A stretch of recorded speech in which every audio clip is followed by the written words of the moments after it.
महाबलियों का सबसे बड़ा दुर्भाग्य होता है कि उनकी दुर्बलता सबको ज्ञात होती है। मैं जानता हूं आप जरासंध हैं। जरा ने आपके शरीर की संधि की है, इसलिए आपको मारा नहीं जा सकता, बस चीरा जा सकता है।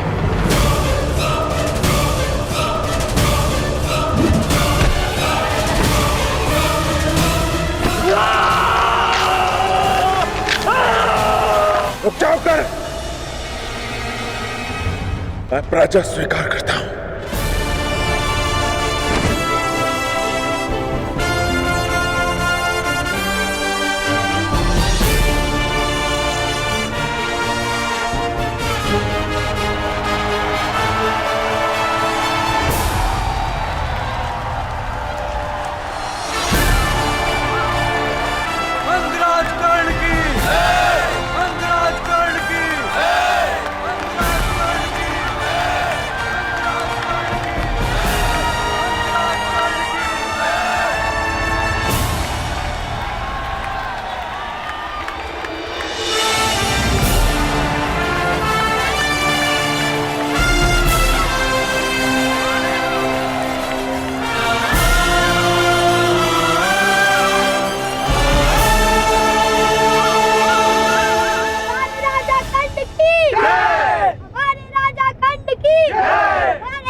कर रही हो?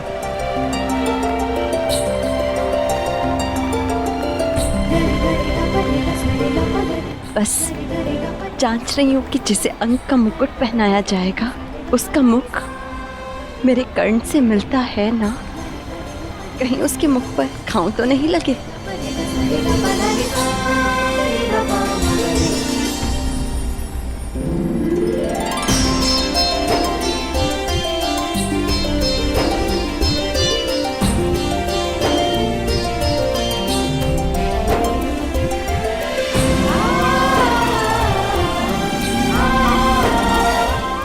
दिवस कर्ण, 21 दिवस तक तुम युद्ध करते रहे, क्या ये अधिक नहीं था?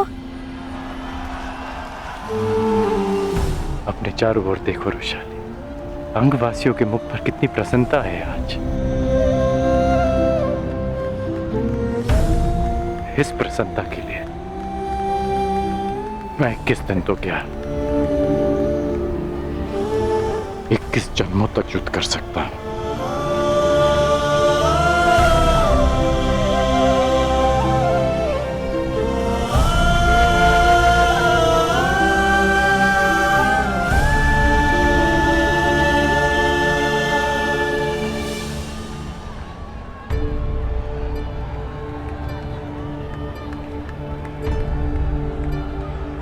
तुमने अच्छा प्रदर्शन किया कर्ण, क्योंकि मुझे अच्छा प्रशिक्षण मिला।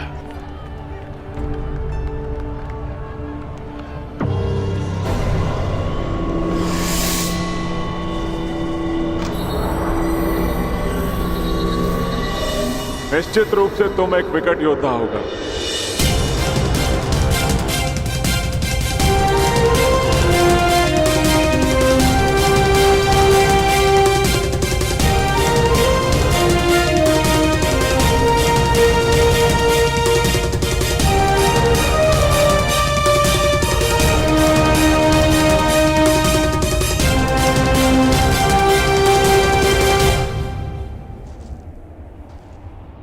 अपने जीवन में तुम जैसे शूरवीर और हठी योद्धा से मेरा आज तक सामना नहीं हुआ, और तुम जैसे योद्धा के हाथों पराजित होना अपमान का नहीं अपितु गर्व का विषय है।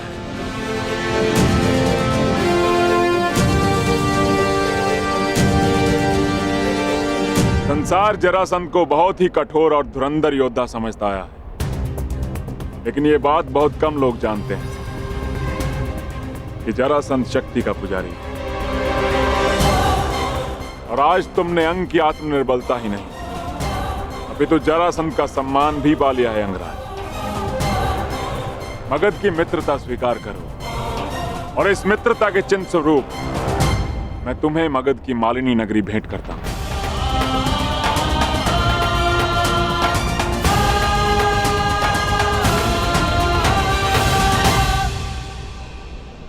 मैं ये स्वीकार नहीं कर सकता मगधराज।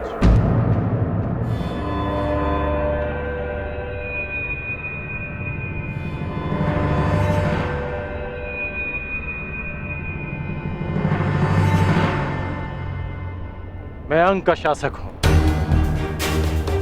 जब तक अंग को सम्मान नहीं मिल जाता, मैं आपका सम्मान स्वीकार नहीं कर सकता। गंगापुत्र भीष्म, ये दुर्लभ रत्न कहां से प्राप्त हुआ? क्या आपके तुनीर में ऐसे और भी अस्त्र हैं?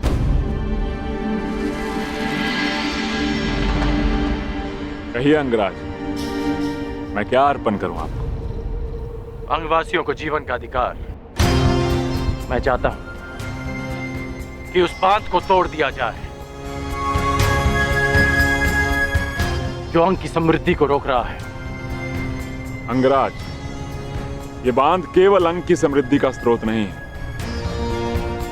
यदि इस बांध को तोड़ दिया गया तो मगध अपने एक बड़े संसाधन से हाथ धो बैठेगा। जो मैं मांग रहा हूं वो तो प्याज भी नहीं, जो वर्षों तक अंग से छीना गया है। और विजेता होने के नाते शर्त रखने की स्थिति में आप नहीं, मैं हूं।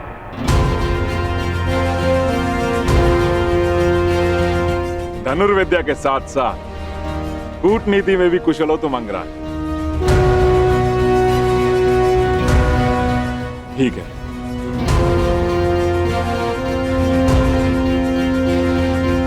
परंतु इस मांग के बदले मेरी भी एक मांग है कि मुझे जब भी तुम्हारी सहायता की आवश्यकता पड़ी, तुम एक बार मेरी सहायता करने अवश्य आओ।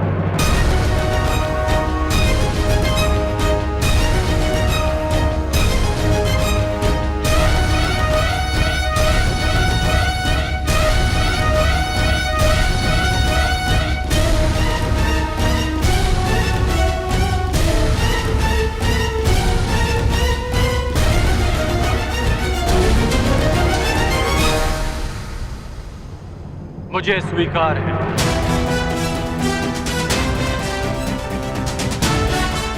तो वचन दिया मित्र, तुम एक बार मेरी सहायता के लिए आओगे और ये जरासंध हर बार तुम्हारी सहायता के लिए प्रस्तुत होगा।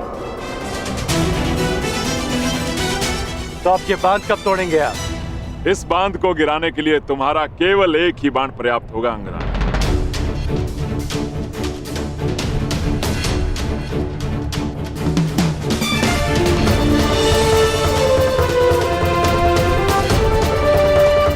अंगवासियों, मगध नरेश का कहना है कि मेरा एक बांध उस बांध को तोड़ने के लिए पर्याप्त है, परंतु मेरा कुछ और मानना है।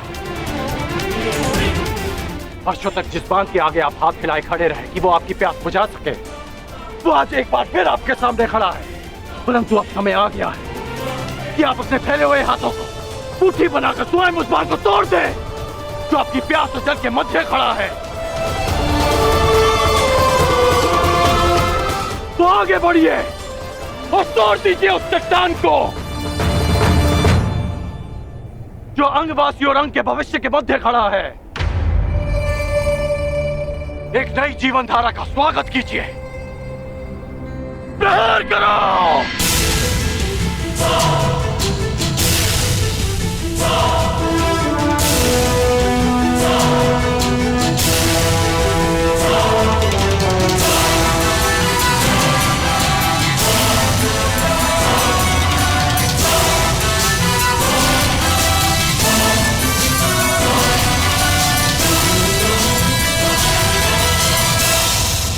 मैंने अपना अनुज और आपने अपना पुत्र खोया,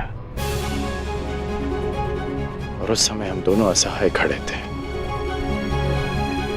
हम बीते हुए कल को तो नहीं बदल सकते, परंतु जो कल आने वाला है वो हमारे हाथ में है।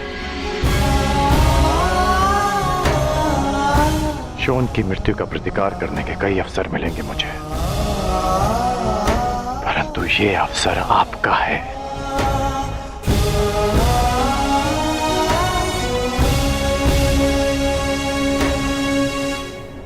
आगे बढ़िए।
हस्तिनापुर अपने युवराज का स्वागत करता है युधिष्ठिर।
तुम्हें ये करना होगा दुशासन। नहीं भ्राताश्री, ये मुझसे नहीं होगा। ये मेरा आदेश है, प्रहार करो मुझ पर।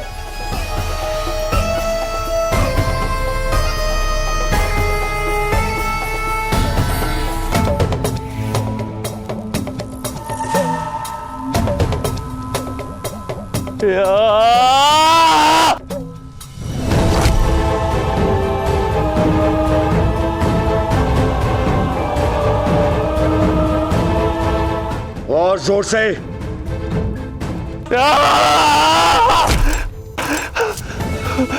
यहां नहीं, यहां मारो मेरे मुख पे।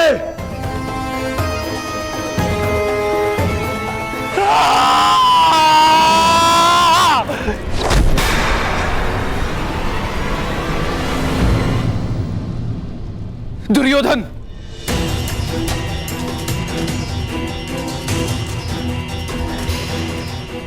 ये क्या कर रहे हो पुत्र?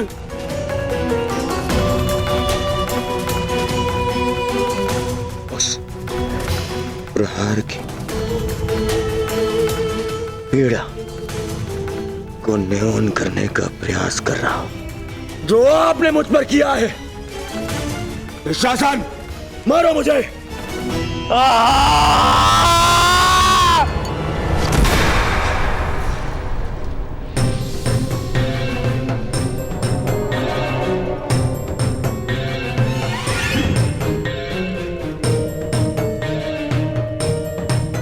अपने पिता को कष्ट मत दो पुत्र, कष्ट मत दो। मैं तुम्हारी पीड़ा सह नहीं सकता। बोलो पुत्र, क्या चाहिए तुम्हें? क्या चाहिए? क्या चाहिए मुझे? मुझे जो चाहिए था वो तो आपने उस युधिष्ठिर को दे दिया पिताश्री, उस युधिष्ठिर को।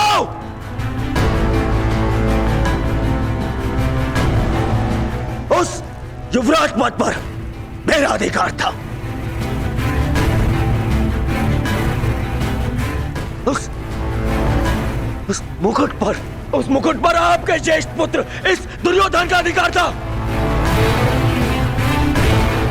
क्यों किया आपने ऐसा पिताश्री, क्यों? मैं विवश था पुत्र, विवश था मैं, क्योंकि पांचाल नरेश को उन पांडवों ने पराजित किया। परंतु तुम व्यथित क्यों हो पुत्र? युधिष्ठिर अभी केवल युवराज बना है, सम्राट नहीं। और एक युवराज को कभी भी, कहीं भी, किसी के भी आक्रमण का उत्तर देना पड़ सकता है पुत्र। युधिष्ठिर को युद्ध में मैं भेजूंगा, मैं। और युद्ध में प्राण तो किसी के भी जा सकते हैं ना पुत्र।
कर्ण, मैं स्वीकार करता हूं तुम्हारी योग्यता परखने में मैं असफल रहा, परंतु तुम अपनी परीक्षा में सफल हुए।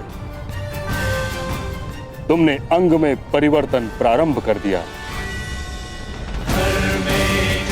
तुमने सिद्ध कर दिया कि तुम राजा बनने योग्य हो। तुमने अपना वचन पूरा किया। अब मेरी